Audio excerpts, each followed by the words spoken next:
옛날 옛적 프랑스의 황금빛 들판과 은빛 강이 흐르는 작은 마을에 엘로디라는 이름의 소녀가 살고 있었어요. 엘로디는 호기심이 많고 상상력이 풍부한 소녀였으며 항상 새로운 이야기를 찾고 모험을 꿈꾸곤 했답니다. 엘로디의 마을은 장미 정원으로 매우 유명했어요. 수백 년 동안 마을의 사람들은 장미를 소중히 가꾸고 사랑해왔어요. 그 중에서도 가장 아름다운 장미는 황금 장미라고 불리며 전설에 따르면 이 장미는 특별한 능력을 가지고 있다는 이야기가 전해졌어요. 황금 장미의 향을 맡는 이는 자신의 진정한 소원을 발견하게 된다는 것이었죠. 어느 날 엘로디는 새로운 모험을 시작하기로 결심했어요. 그녀는 황금 장미를 찾아 나서기로 마음먹고 아침 일찍 준비를 마친 후 길을 나섰어요. 그녀는 장미 정원의 가장 깊은 곳에 그 장미가 심어져 있다는 것을 알고 있었지만 그곳까지 가는 길은 결코 쉽지 않았어요. 여정을 시작한 지 얼마 되지 않아 엘로디는 처음으로 작은 숲속을 지났어요. 그곳에서 그녀는 장난기 많은 요정들을 만났어요. 요정들은 엘로디와 마찬가지로 모험을 좋아하는 존재들이었고 그녀에게 장미 정원으로 가는 여러 갈림길들을 소개해 주었어요. 엘로디는 요정들의 안내에 따라 또 다른 경로를 선택하며 여행을 계속했어요. 길을 가다 보니 엘로디는 푸른 물결이 가득한 시냇물을 발견했어요. 물가에 앉아 잠시 쉬고 있을 때 물속에서 은빛 비늘을 가진 작은 물고기가 튀어나왔어요. 물고기는 엘로디에게 낚시를 사용하지 않고 도물고기를 잡을 수 있는 방법을 알려주겠다며 그녀에게 다가왔어요.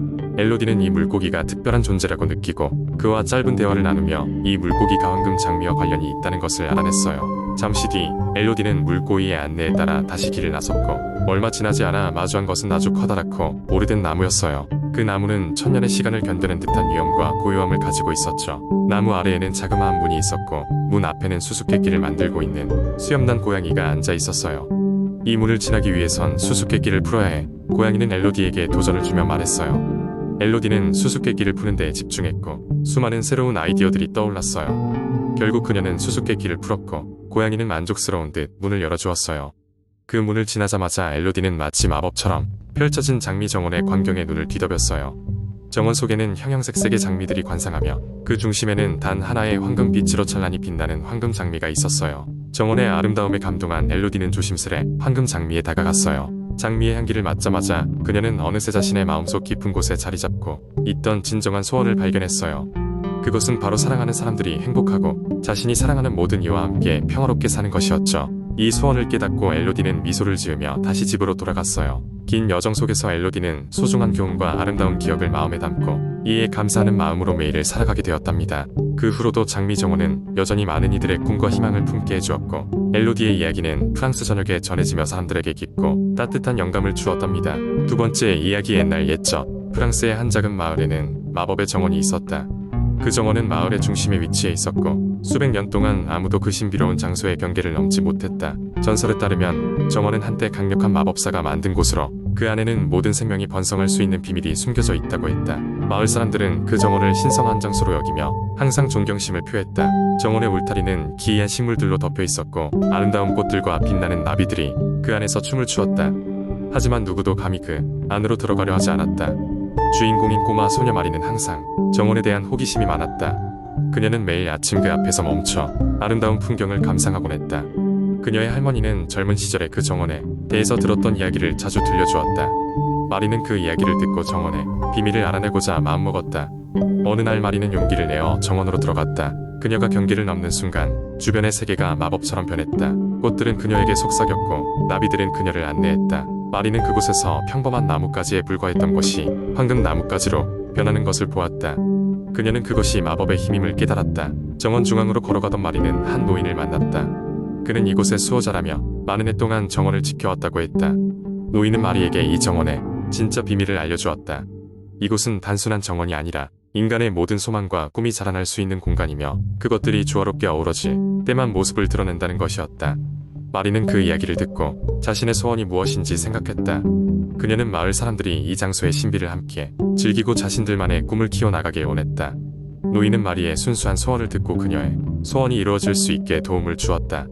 마을 사람들은 마리의 초대로 정원에 들어오게 되었고 그곳에서 자신들만의 꿈을 실현할 수 있는 공간을 발견했다. 정원은 이제 마을의 공동유산이 되었고 모두가 함께 꿈꾸는 곳이 되었다. 마리는 그 마법의 정원을 통해 소원이 이루어지는 것을 보며 자신의 꿈 또한 단계씩 이루어 나갔다. 그녀는 마을에서 가장 존경받는 사람이 되었고 오래도록 마법의 정원에 대한 전설을 이어나갔다. 그리고 마을 사람들 모두가 꿈꾸는 것을 멈추지 않는 한 마법의 정원은 영원히 존재하리라. 세 번째 이야기. 옛날 옛적 프랑스의 작은 마을 샹독에 젊고 용감한 백작이 있었습니다. 그의 이름은 루이 백작이었고 그는 언제나 새로운 모험을 갈망했습니다. 샹독 마을은 아름다운 산과 푸른 들판으로 둘러싸여 있었지만 마을 사람들은 그 북쪽에 있는 울창한 숲을 두려워했습니다. 그곳은 황금 드래곤 숲이라고 불렸으며 전설에 따르면 그 안에는 무시무시한 황금 드래곤이 살고 있다고 했습니다. 어느 날 샹독 마을에 기이한 일이 발생했습니다. 마을 사람들의 농작물이 하나둘 사라지기 시작했고 동물들도 자꾸 없어졌습니다. 처음엔 모두가 단순한 도둑의 소행일 거라 생각했지만 시간이 지나자 사람들은 북쪽 숲의 황금 드래곤의 짓이라 여기게 되었습니다. 마을은 두려움에 사로잡혔고 사람들은 점점 불안해졌습니다. 그러던 중 루이 백작은 마을 회관에 모인 사람들 앞에서 소리 높여 말했습니다. 저는 이 사태의 진상을 파악하고 마을을 구하겠습니다. 여러분은 걱정하지 마십시오. 백작의 선언에 마을 사람들은 일순 안도의 한숨을 내쉬었습니다. 백작은 그 길로 자신의 충성 과지혜를 신뢰하는 몇몇 용감한 부하들과 함께 황금 드래곤 숲으로 향했습니다. 숲은 처음부터 루이 백작과 그의 일행을 환영하지 않았습니다. 숲의 안개는 자욱했고 길을 찾기 어려웠습니다. 수많은 날을 걸어다녔지만 그들이 숲의 중심에 다다랐을 때까지 드래곤의 흔적은 찾을 수 없었습니다. 그러나 어느 날 갑자기 숲의 깊은 곳에서 웅장한 포효 소리가 들렸습니다. 그것은 그동안 들었던 어떤 소리와도 달랐습니다. 백작과 그의 일행은 조심스럽게 그 소리가 나는 방향으로 다가갔습니다. 숲의 가장 깊은 곳, 그들은 거대한 황금 드래곤을 마주하게 되었습니다. 드래곤은 예상했던 것보다 훨씬 크고 힘이 넘쳐 보였습니다. 다행히도 드래곤은 공격적이지 않았습니다. 오히려 백작에게 말을 건넸습니다. 인간이여, 무엇 때문에 나에게 온 것이냐? 루이 백작은 드래곤에게 자신들의 마을이 겪고 있는 고난에 대해 설명했습니다. 드래곤은 그의 이야기를 조용히 듣고 있었습니다. 이야기가 끝난 후 드래곤은 말을 이어갔습니다. 나는 오래전부터 이 숲에 홀로 지내왔다. 나는 자연의 수호자이지 파괴자가 아니다. 내가 말한 일은 나의 소행이 아니다. 드래곤의 말에서 진실을 느낀 백작은 드래곤에 대한 오해를 풀었습니다. 드래곤은 그들에게 숲을 안전히 빠져나갈 수 있는 길을 알려주었고 백작과 그의 일행은 숲의 다른 생명체들, 특히 어둠 속에 숨어있던 악의 그림자가 이 모든 혼란을 일으켰다는 것을 깨달았습니다. 루이 백작은 마을로 돌아와 사람들에게 진실을 알렸습니다. 그리고 마을 사람들은 드래곤을 더 이상 두려워하지 않게 되었으며 오히려 자연을 존중하게 되었습니다. 숲은 이후로도 샹독 마을을 지키는 중요한 존재가 되었고 드래곤은 인간과 자연의 조화를 상징하는 존재가 되었습니다. 백작은 새로운 의지를 가지고 샹독 마을의 발전을 위해 힘썼고 마을은 더욱 번영하게 되었습니다. 네 번째 이야기. 옛날 옛적 프랑스의 어느 작은 마을에는 숲속 깊숙한 곳에 묘한 기운이 감도는 기적의 숲이 존재했습니다.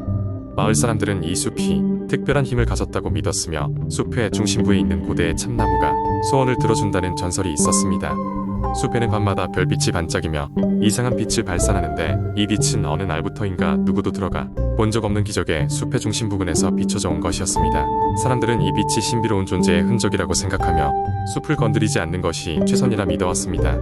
그러던 어느 날 마을의 맨 끝에 사는 어린 소녀 클라라가 실종되었습니다. 소녀는 늘 웃는 얼굴로 마을 사람들에게 친근하게 다가가곤 했는데 가난한 가정 형편에도 불구하고 희망 과행복으로 가득 차 있었습니다. 그녀의 부모는 애타게 그녀를 찾았고 마을 사람들도 수색에 나섰지만 아무런 단서를 찾을 수 없었습니다.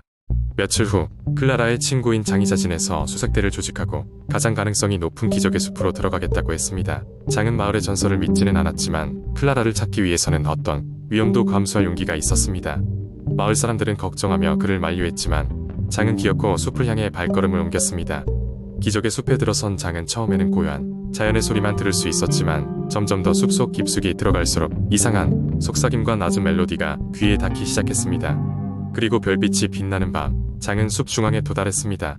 그곳에는 거대한 참나무가 있었는데 나무의 주위를 도는 빛들이 마치 생명을 가진 것처럼 춤추고 있었습니다. 장은 크고 묵직한 참나무에 다가가 무릎을 꿇고 조용히 소원을 빌었습니다. 클라라를 무사히 돌려보내주세요. 그의 진실한 마음이 닿았을까요? 바로 그때 참나무가 노랫소리와 함께 흔들리더니 클라라가 그 나무 뒤에서 걸어 나왔습니다. 클라라는 자신이 어떻게 그곳에 오게 되었는지 전혀 기억하지 못했지만 장의 손을 잡고 거의 초자연적인 힘에 이끌리듯 마을로 돌아왔습니다. 마을에 돌아오자 사람들은 기적이 일어났다고 믿었고 장과 클라라의 용기에 찬사를 보냈습니다. 그 후로 마을 사람들은 기적의 숲과 별빛을 더욱 존중하기로 하였고 그곳에 들어가 엉뚱한 행동을 하지 않기로 했습니다. 그리고 어느새부터인지 몰라도 전설처럼 참나무에 와서 소원을 빌고자 하는 사람들의 발길은 끊이지 않았고 그들 중 많은 사람들이 마을을 떠나면서 마음속 깊이 소중한 것을 가져가곤 했습니다. 이후로도 기적의 숲은 마을 사람들에게 신비로움과 희망의 상징으로 남아 있었으며, 장과 클라라는 최고의 친구로서 오래도록 행복한 삶을 살아갔습니다.